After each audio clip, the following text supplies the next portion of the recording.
Monday, June the 8th, 1970, and second-year geography students at Mather College board the coach which was to take us into the Cotswolds for a week.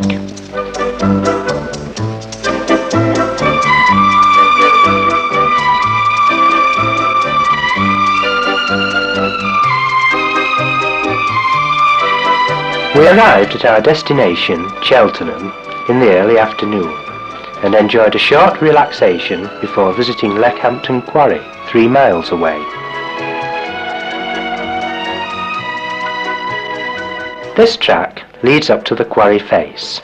It used to be the tramway for bringing down the freestone, which was used for the construction of many early buildings in the region. Here can be seen a great thickness of inferior oolite, but great care has to be taken when viewing it as the upper part is unstable.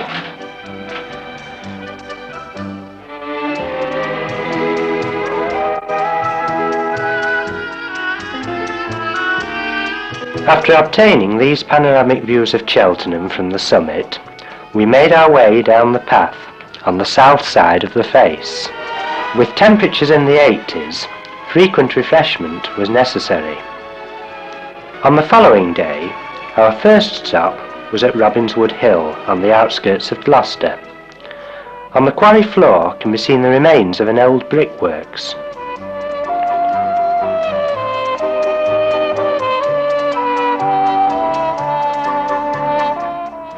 Here a section of lower and middle lias is visible.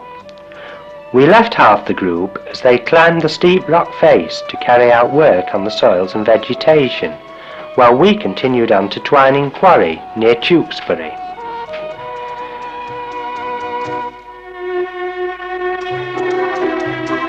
Here I found the glacial moraine left with the retreat of the glaciers, and a search in these mounds reveals specimens from many distant places.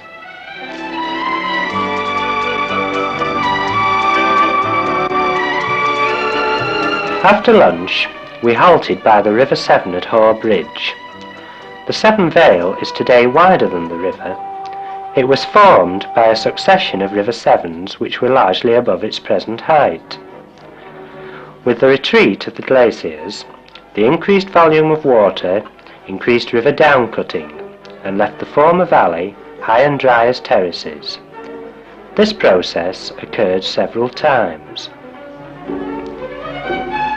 The valley is now 8 miles wide, and the terraces can be clearly seen as a series of steps.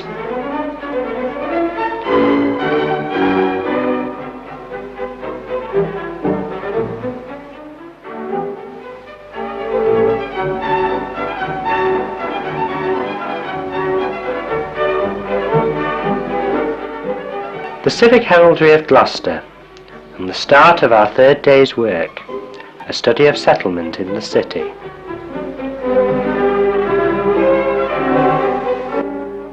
We walked from Hempstead to the city centre, a distance of about 1.5 miles, and discovered that the pattern of development was present century along the main roads and infilled with buildings of the Victorian era.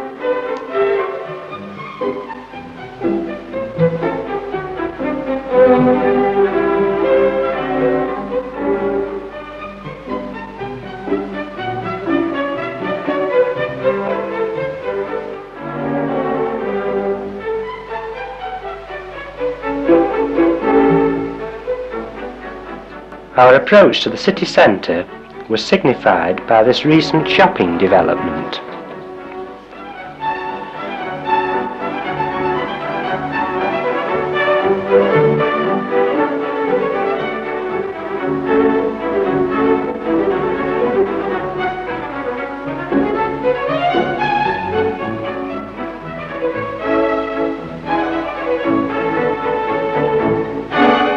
Much useful information was obtained from the city's housing department offices.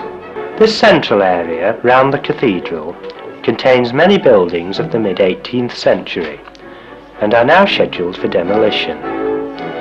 Many of the occupants have now been moved into blocks of flats and their old homes boarded up.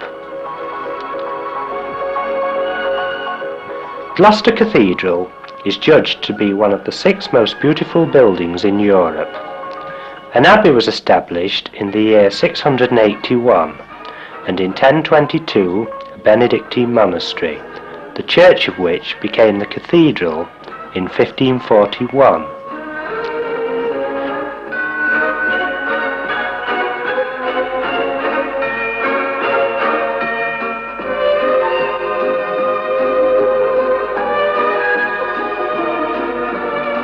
Its fine tower dates from 1450. On our return to Cheltenham, we had a short relaxation before dinner. Finally, the parish study. This is Bishops Cleeve, 3.5 miles north of Cheltenham. A village of almost 7,000, it grew up as a result of Smith's clock factory, which opened here in 1939 to manufacture instruments for aircraft. After the war, the company expanded, bought several farms in the area, and with the help of the Rural District Council, set up a joint housing scheme to provide homes, partly for council tenants, but mainly for employees of Smith's. 1 home in 5 was allocated to a council tenant. As a result of this estate, private housing was erected and Bishops Cleeve became a desirable place of residence.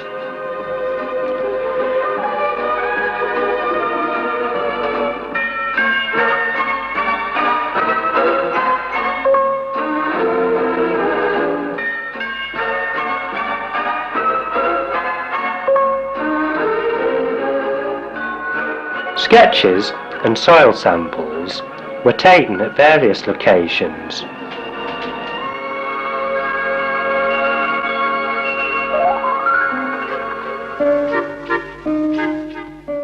This is the parish church of St Michael's and All Angels, its foundations having been laid before the year 770. It is built in local freestone, and there have been various restorations throughout its history. A magnificent Norman church, its western front is particularly impressive with its Norman doorway. We next visited Glebe Farm in the extreme west of the parish. The heavy liassic clay predominates in this 140-acre farm. Mixed farming is carried out by the labour force of 2. The heavy clays make ploughing difficult.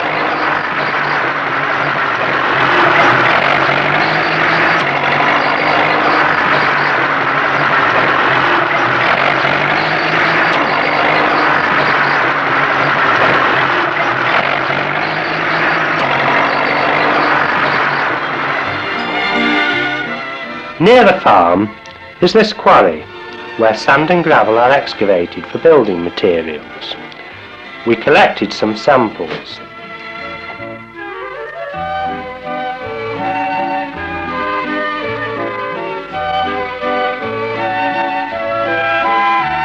Then our coach arrived to take us for the final night at St Anne's House in Cheltenham, where we had spent the week.